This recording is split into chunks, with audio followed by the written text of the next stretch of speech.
It's Cinemassacre's Oh, wait a minute. It's only March. But who cares? Doesn't have to be October to talk horror films.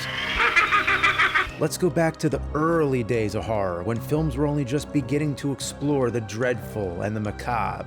They may seem pretty mild compared to today's horror, however, I think the oldies have a special shock factor, because back then, everything was so proper and custom. So when grim stuff happens, it's jarring. The horror genre wasn't really a thing yet. It was taboo and shunned. Imagine seeing this back then. What is this morbid filth coming from the silver screen? I'm talking specifically the early 1930s, when there was very little censorship or control. By mid-1934, the Hays Code, having already existed, was now being fully enforced, laying down the rules of what can and can't be shown.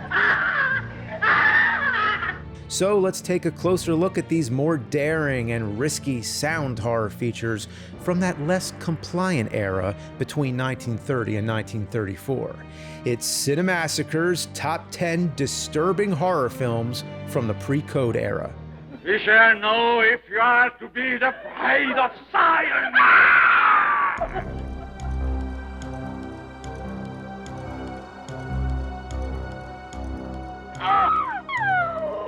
An honorable mention goes to King Kong. It isn't usually thought of as a horror film, it's more of a fantasy adventure with a monster on the loose.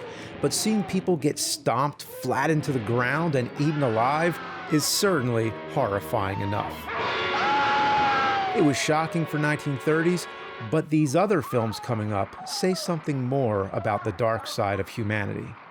But one more honorable mention goes to Mad Love with Peter Lorre and Colin Clive. It's so grim, I mistakenly thought this was a pre-code film. It was actually 1935, just after the cutoff, but it's worth noting. This is a remake of The Hands of Orlok, in which a piano player loses his hands in an accident and then through an operation inherits new hands that once belonged to a knife-throwing murderer. And what do you know? Those hands still have the urge to kill. Seeking the truth about these new hands, he meets a mysterious man who claims to be the murderer. But there's one problem. He can't be the murderer because the murderer was executed by decapitation. Well, this is the creepy part. He put it back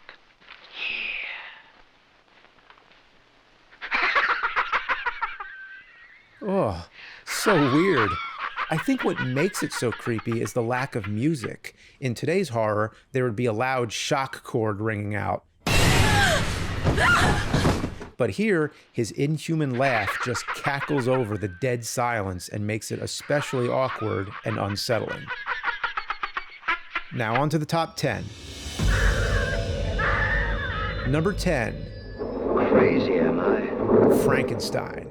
Had to get this one out of the way. I bet you all know it by now. The pivotal moment here is when the monster makes friends with the little girl. He watches her throw some flowers into the lake, and then, thinking she'll float too, he tosses her in. No, you're hurting me! No! Tragically, she drowns. Having a little girl character get killed off in a 1930s film, you can see why it's shocking. It was even cut in some screenings. Yes, this is one film on our list that actually did get censored, but only in certain states. And after the Hays Code was enforced, the censored version became the standard whenever it was re-released. The lost footage was eventually rediscovered in the 80s, and since then, it's been restored. Now I know what it feels like to be gone. Number 9. The Most Dangerous Game. The most dangerous game? You mean tigers? Tigers? No. So this big-time hunter gets bored with hunting animals and wants a better challenge, so he starts going after people. Say you'll hunt with me. He captures his victims and then sends them out into the jungle to give them a sporting chance while he stalks them. The concept is already morbid enough, but then we see his prized trophies. Human heads on the wall. Decapitated heads in a 1932 film? Pretty gruesome. Number 8 and number 7. Let's do them both. Because this time I'm going with a stabbing, and I couldn't decide between The Mummy or Mystery of the Wax Museum. In The Mummy, there's a flashback to ancient Egypt. To keep the burial place of the mummy Imhotep a secret, the undertakers are killed by a full spear through the body. Wow. They didn't have to show it, but they did.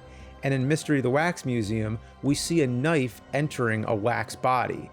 Even though it's wax, there are murders involved in this film, and what makes it extra shocking is how the redness of the blood stands out. It's one of the few horror films of the 30s to be shot in color.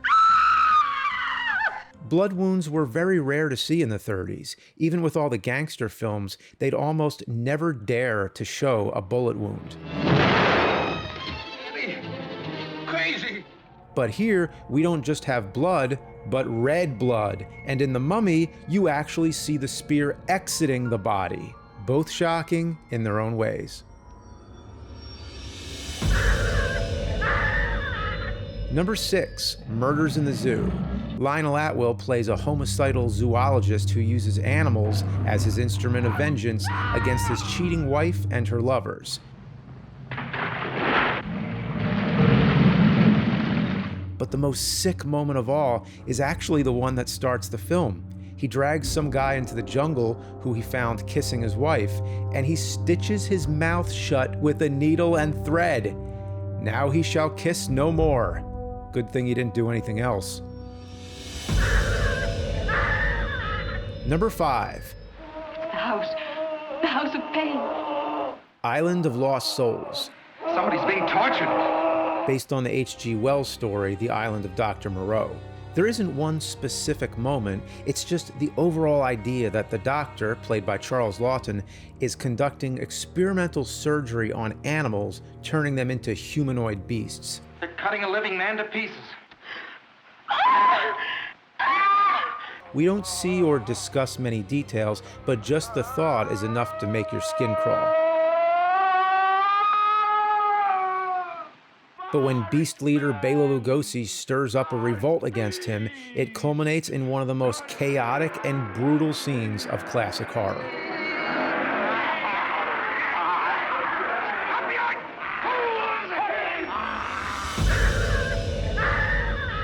Number 4, Freaks. It centers around the performers in a carnival act. An acrobat performer named Cleopatra plans to marry a wealthy little person named Hans and murder him for his money. So the rest of them band together to enact their revenge on her and her accomplice. It's only this final act when it becomes a horror film. And man, it's a doozy. The way it's shot through the darkness and rain is what makes it scary, but even more so, after they catch her, it's revealed they turned her into a human duck. How she got that way will never be known. What makes it so frightful is that they never explain exactly how they managed that. What did they do with her legs, her hands, face? Would it be more disturbing to show it happen, or to leave those grotesque details to your imagination? Number 3, The Black Cat. Boris Karloff plays a devil-worshipping priest who keeps dead women's bodies in glass. This is already some pretty dark stuff, but when Lugosi's character learns he's killed both his wife and daughter, he takes out his revenge by skinning him alive. Did you ever see an animal skin, Hjalmar? What makes it so horrible is how he gets so much joy out of it. Slowly, bit by bit. We don't actually see the skinning, but in our minds, we pretty much do. This was the first pairing of Lugosi and Karloff, and one of the last horror films released in 1934 before the enforcement of the Hays Code. And when you look at this, you can see why. The post-code follow-up, The Raven, was a little tamer, but still had the same morbid subject matter and shows Lugosi at his most psychotic. You like to torture? Yes. I like to torture. Number 2, M. This is Peter Lorre's defining role as a terrifying child killer. It's sort of like the Frankenstein scene with the little girl, but the circumstances are different. They're both tragic in their own ways. The monster doesn't know she would drown, but the killer in M is just flat out murdering them. At the end, he's cornered by a group of vigilantes, and he states that he can't help what he does, which only makes it more disturbing. Just the idea that he's compelled by an uncontrollable urge is downright terrifying and is one of the first films to deal with mental health in its most dangerous form. Number 1, Dr. Jekyll and Mr. Hyde. The key word here is disturbing, and I think this film definitely accomplishes that and goes much deeper than just bloodshed and gore. Frederick March gives an amazing performance as the good Dr. Jekyll and as his alter ego, Mr. Hyde, who is beyond despicable. Mr. Hyde represents the evil that exists in humanity. He's the spokesperson for all that is foul and depraved. Well, he goes around being rude, doing lots of bad things, causing public disturbances, physically assaulting people, but the part that lands it on the number 1 spot, I'd say, is an ongoing plot thread where he harasses a girl who works at a bar. And from this point on, he never leaves her alone. He clings to her from scene to scene, even breaking into her room. The attack is both physical and psychological. Her mental breakdown is believable, as the actress Miriam Hopkins does a convincing job as the victim. Say just as I want. Just as I want. That's right, my little bird. Its depiction of a violent sexual assault is what makes it the most disturbing of all. It's vicious, it's violating, it's realistic, it's something that's happened God knows how many times behind closed doors, and that's what horror films do best, is bring awful things to light. Like I said, these early horror films tackled taboo subject matter, not just for the purpose of senseless shock, but to expose the darker aspects of humanity. So whether you're watching the oldies or modern horror, you can appreciate how the genre got its roots by daring to push the boundaries.